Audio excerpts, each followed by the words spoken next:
My name is Chris Gertrude, and here we are in Gaspereau at the Gertrude Fish Net. That's been in my family for 6 generations or so. It's something that we all hold very dearly in our hearts because it's something we love to do. Me and my brothers love coming down here and fishing the river. This spot has been continuously fished in my family for the last 120 years, 130 years maybe. It's one of the older sites on the river that I can trace back personally in history, but there's certainly many others on the river that have been there just as long. So, some of my favorite memories are from when I was just a boy, being down here with my grandfather. He loved being down here. He had a little garden next to here. It was just about the right time to plant the yearly stuff, and he could fish a little too. And it just many stories I got from him.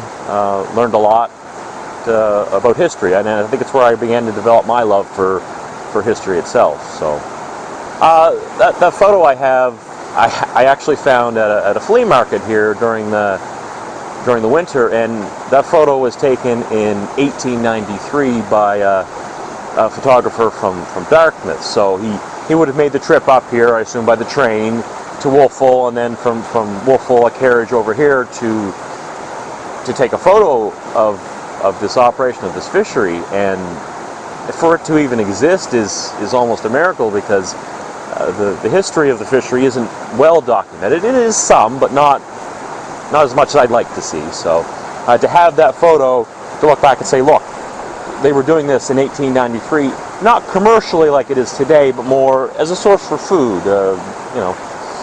I picked the habit, I guess, up from my grandfather to always be looking in the ground, and I spent many summers with him out looking for First Nations artifacts or stuff like that, because he had a very, very great interest in it, and not necessarily up here at this site, but further down the river in Melanson, there were certainly many settlements that you can even go down today and find different shards of pottery, arrowheads, spear points, whatever it may be.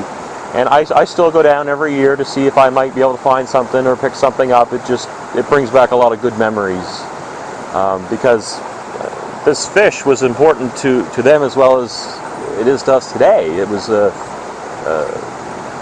source of nourishment, a very easy, effective way to get food, and if stored properly, could last for the next winter. So, of course, there are no records from back when the Mi'kmaq were here, or none that I know of. But I would certainly think it would be very important for them as a source of food that they could store. I know I smoke a lot of Gaspereau, and they keep for a very long time now, and I imagine they probably did the same thing. So for them, it would have been a very effective way to come in the spring when everything is thawing out and catch the bounty and be off again wherever they needed to be. But I know it was really important for the planters. Actually, in the original land draws of 1760, every planter was guaranteed water frontage on the Gaspereau River, I think the Avon River, and another one I'm not quite sure of. But it was so important for them to be able to take part in this fishery, to be able to have these fish. I know that some of the earlier rules and regulations that were set forth were started in the 1790s to control when you could fish, when you could have a net in the river. They couldn't be too close to another one, and I mean, that was 225 years ago that they saw that this was very important to them, and it has continued since. I've dug through a lot of the old newspapers in the archives at Acadia and found letters written to the editor of newspapers saying something must be done about the sawdust that's being put down the Gasbro River, and this was 1899, saying, this must be dealt with. We can't have this. This will impede the fish. It's almost amazing to see the level, even back then, of concern to keep this fishery alive. So I enjoy Gasbro. I love Gasbro, whether you want to bake it in the oven or smoke it. But it is an acquired taste. I know that my grandfather always used to call them the Sunday fish. I just wondered, Sunday fish? He said, well, yeah, it takes all day Sunday to pick the bones out, which isn't far from the truth. They're a very, very bony fish, but once you get past the bone, it is a very, very tender, very, very delicate, almost sweet tasting fish, and I prefer mine smoked. I've almost mastered the art of smoking them, and I hope to continue that on for years to come. And I know it's a popular treat here in Gasbro, and I get hit up by several people every year to do it, and I try not. I don't even charge too much because it's the joy of you like smoked Gasbro, so do I. It's almost it's a rite of spring here in Gasbro. I know a lot of the older folks appreciate someone still doing it because many aren't able to, and I'm happy to fill that need, to carry on the tradition, you should say. 20 years ago, the stocks were not doing very, very well. The river was being overfished quite a bit. So, seeing what was coming, an association was formed, a committee was formed to tackle the problem, to work with the Department of Environment and Department of Fisheries, even Nova Scotia Power, to rectify this problem, to maintain the fishery. And that's when we moved from a Monday to Friday fishery to a Monday, Tuesday, Thursday, and Friday, sun up to sundown, which we started that about 20 years ago, and now we're starting to see the stocks return to a better place. I mean, last year at our annual meeting, they were saying it was a lot of fish got up, quite a significant number of fish got up, and I mean, we did have a fairly significant fish kill occur last year, which really is very disappointing. But I fully feel that we'll be able to recover from this, and the fishery will continue on, certainly. The main market now, a fish processor in New Brunswick buys, I would say, a significant number of fish off the river, and he processes them and salt packs them, and they're all shipped to Haiti. Now, years ago, I know my family, we used to pack them ourselves and ship them directly to Haiti, but it's a very time-consuming process, and it's, I guess, with the modern age, it's moved on to being performed elsewhere. But I would have to say 95% of the fish are sold to that fish processor and then again shipped to Haiti. But there's a very healthy market for local folks that come down and want to feed of Gasbro. I know I get sometimes here, not so many, but at other nets you get sometimes 10, 20 people in a day looking for a fresh feed of Gasbro. So, and I know on other rivers in the province, because the Gasbro isn't just unique to this river, they're all over, are used for lobster bait as well. So our season for fishing actually opens up in March, but there actually aren't any fish to catch because it's just too early. So it's usually around this time of year, the middle of April, when we put our gear in. The Nova Scotia Power turns down their generating to allow us to get in and put our gear in, and usually by the last week of April the fish start running, and until the end of May to fish, and we're allowed to fish Monday, Tuesday, Thursdays, and Fridays, sun up to sundown. I guess that's what's kind of unique. We only fish maybe 20 days but we might accomplish the bulk of our fishing in 7 of those. It just depends on when the fish hit on the river, because if the fish enter the river right now, I won't see a fish until 8-9 hours from now, because it takes them so long to get here. And of course there's 11-12 other nets that these fish need to avoid simply to get to mine. So, you know, I could totally miss a good run of fish if they happen to hit on a Wednesday, and to me, it doesn't make me mad. It's encouraging, because those fish got by. Those fish are going to go up. They're going to complete their life cycle, and 4 or 5 years' time, their offspring will come back, and that's how you maintain a fishery. So, other than that, it's usually only about 20 days of good fishing, and the rest a little bit of sitting around, a little bit of waiting. But it's worth every bit of it. I have a full-time job, and I take my vacation for just this specific purpose, to help out and fish on the river, like, you know, 6 generations my family have. This particular setup is unique to this river. I have not found anything exactly like it anywhere. Where this design came from, I don't know for sure. I've been told the Acadians started this, but I can find no evidence of it. Perhaps the Mi'kmaq. I don't know. Until this winter, when I found that photo, the earliest photo I could find was from 1899 of this setup. Now I have a photo from 1893, so I can get back that far. But if I had to give an educated guess, I would say probably the Acadians were the ones that started some sort of gear in here, but certainly the planters did, and those who came after them. But we didn't see this as a commercial fishery until about, I'd say, just before World War I, as far as I can read. So, but as far as a design, I don't know. I'd love to know. I'm searching for that answer, so that, you know, it can be written down and we do know. But at this point, I don't know.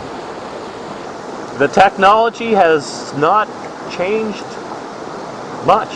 It's the photo I have. If you look at it and you look at what we have now, besides a little bit of metal, that's about the only difference. The overall design of the square net has not changed, as far as I can see, since 1893 in that photo. It's a little more robust now, I guess, and over the years there's been additions such as concrete and stuff, and each net is a little different because it's on a different part of the river. It's going to be shaped a little different. It's going to be, I know my neighbors, Davison's over there, their net hole's quite deep. If I was to stand in the water, it would almost be over my head. Now here, I could stand in here, it would probably be about up to here, so it all depends on where the net was located and how it's set up. But it is basically the same design.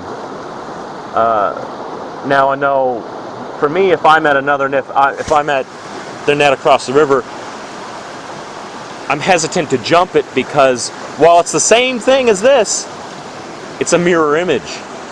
I'm not jumping the right way. I'm jumping the wrong way, as far as I'm concerned, and that has gotten me into trouble a few times, because my father, this is my father's net, and my stepmother has a net in Melanson, and that is a mirror image of this one. And with this net, you jump down and kind of pull in a little bit to lock it in to place. On that net, you jump out. So I jumped and pulled in, and it caught the step and stopped mid-height. And of course, I flew off and then bruised myself up, and you know, I was not mobile for, about a week. So you kind of want to. There is a little bit of danger with this, so you want to watch yourself, watch where you land. So. Well, to set up the net, one of the very most important things is that Nova Scotia Power turned back the water a little bit so we can actually get in. Actually, when the water's down, there's only probably about 2 or 3 feet of water here for us to work in. So one of the first things we need to do is to get the long pole and stick the eddy bench in, which is what you kind of build everything off of. It gives you a frame of reference to put in the outside racks. They would start next, and then you would eventually put your uprights in to support everything, and then your head stakes to calm the water down to where the net hole is. So basically you're creating a trap. There is some order to when the stuff goes in, but sometimes in the excitement of getting in there and doing it, you've got 3 or 4 different people doing several different things at once, and if you've got a good crew, and most generally it's the same people every year, my family, or close friends that love this, and they know what to do. We know what we need to put in, and we just kind of go off, and there might be a little squabbling here and there, but that's just putting the fish net in. It's very important to have everything kind of fixed in place so that when the river comes back up, you don't lose it. It's always kind of a tense moment when you realize, did I pound that stake in good enough, or did I nail that rack on good enough, or what? But I think we've been pretty good the last few years. We haven't lost anything, and I sit here now and everything's here. A few more pieces to go in, but the bulk is here. I don't have to get back in the water, which is nice because it's kind of cold right this time of year, so you don't want to drop a hammer or anything because you got to go back in for it. So we only really usually have about 3 or 4 hours to do all this, and where we have this one, and my stepmother's in Lansing, and when we're done this one, we want to rush right down there and get that one done too, so that you have enough time to make sure everything is in. But it's always a busy day that day, and generally it's usually raining too. So yeah, you'd walk up these stairs and there'd be another beam platform that would go up to another pole that would be set across these 2 things here, and they would sit on that. So you would jump from just about top of the stair here onto the pole and down and hook it. So these, I believe my grandfather poured these stairs here, I would have to say probably 30 years ago. They've always been here as long as I can remember, and I'll be 37 this year. So just little things you can do to make things a little better down here. You always used to do, because the fish aren't always running, and back then, that time of year, there's not much going on at the farm, so he would sit down here and kind of tinker away. A lot of his artwork you can see inside the shack there. He would just very creative. So my father's always joked over the years that, I said, I bet you I could get somebody to pay me to come down here and give me a hand for a week or so, and I always kind of said, kind of jokingly said, oh yeah, sure, Dad. But the more I think about it, and the more I see other places doing similar things, maybe so. Maybe that could be something we could do, because I know it always draws a crowd. Fishnet Friday nights are always a thing on the river, whether there's fish or not. Everyone will just kind of drop by, and it's a social time. So I mean, as far as that, most certainly something might be done like that, and that could provide a real future. But I don't see the industry or the market for Gaspero softening anytime soon. But in case it does, it's always nice to have something on the table, right? I would hope to see a lot more local people take on this. You're right. It's a local product. You can't get much local than this. I mean, I often say, people come down and buy some fish. I mean, you simply don't get any fresher than that. This is you. A lot of them will take them right home and clean them up and have them for supper that very night. And to me, that's a huge thing. That is the traceability. Is the fish was in the water, now it's in my bag, now it's at home, and now it's in my belly, right? It's there's no middleman in that. There's no, Gaspero tastes like a Gaspero. It's not a very strong fishy taste, but I would maybe compare it to a salmon, but maybe not really. I have no comparison. A Gaspero is a Gaspero to me. I wouldn't substitute it with anything, and I would probably choose Gaspero over salmon if given the choice, because that was what I was brought up on. If someone wants to come down and visit me, I'm more than happy. They can get a hold of me on Facebook. I run the Gaspero Valley Facebook page. Fire me off a message.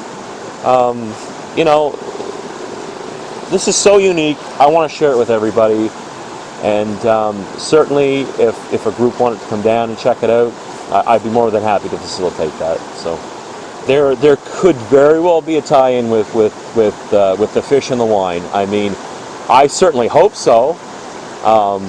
It might be a good pairing. I'm not much of a wine drinker myself, but I know that surely you should be able to pair a wine with a nice fish dish that maybe a local restaurant could come up with, and I'm hopeful that maybe that happens. But the wine with the wineries being a very big draw here, our season is just kind of before that starts, so maybe it might be a draw to say, well, come check out the Gaspero fishery while you're here. Well, these are where all the wineries are. This is where you come back and merely a month or two and visit all this great scenery here. I know that myself or probably my father would be happy to provide some fish for even a trial basis, even just a one-off. I mean, I really think that in the right hands, a wonderful dish could be created, because I mean, I'm not much of a cook. I know how to cook a fish, and it's very good, but I've seen some of the dishes that some really skilled chefs put out, and I really think that maybe they could create something quite wonderful and give a signature dish compliments of the Gaspero River. I think that would be wonderful, and I mean, it would be something that would be a seasonal thing. You're only going to get this for maybe a month of the year, and that could be a big draw. I mean, because I've been sitting here for the last 11 months waiting, and usually the first fish I catch, it's immediately cleaned up and thrown on the barbecue, and I have it right there, and it satisfies this craving I have. And then usually the next batch is smoked. So it's and I mean, I can't be the only one that loves this. I know I'm not. So I just want to share that with everybody, because there's something to be said about that. Well, the future of fishing. In the immediate future, I myself would like to have a crack at this and have a license, but I mean, I have 3 other brothers, so I mean, it may be a fight for it, maybe not, but it doesn't really matter who has the license in my family, as long as one of us does, so I can come here and continue to do this. And my daughter is only 5. But she does enjoy being down here too. She likes to see the fish, and under my guidance, she'll probably be the type to want to come down here and fish too, because this is where I'll be, and it's where her will be. So I'm hopeful that it will continue on, whether through my children or my brother's children. I don't see it going away anytime soon. It is, the licensing on the river is that there are no new licenses created. There's only a set amount. What that amount is, I don't know. It's either 12, 13, 14, I'm not sure. But no new licenses are created. Now they can be bought and sold, but so as far as the future, I think there's still a very rich future in it. I'd like to see a little more local involvement, like a lot of local people. Don't get me wrong, a lot of local people do come and enjoy the fish, but I think we could really do something more with it, because it is so unique. It is so, it's so passionate. I have a lot of passion for this. It's a way of life for me. It's been ingrained in my life so much that I can't imagine not doing it. It gives me so much joy to come here and to listen to the river. It's very soothing. It's nice just to get away from. You can almost forget that there's any harm anywhere in the world down here. And I think everyone needs a place that they can go and have that. And for me, this is, no matter how much Gaspereau changed, and let's face it, Gaspereau has changed a lot in the last 20 years. This will always be the same here. There's no changing it. It's Gaspereau is a lot of things. It's a fish. It's a lake. It's a river. It's a valley. I think Esther Clark said it best. She said it's a state of mind. And that's one of the reasons why maybe I stay, or a lot have left the valley, a search of whatever they need to search out, but I don't want to leave. This is my home, and I would like it to be my home forever. Who knows what's in the cards for me, but if I have anything to do about it, this will be my home.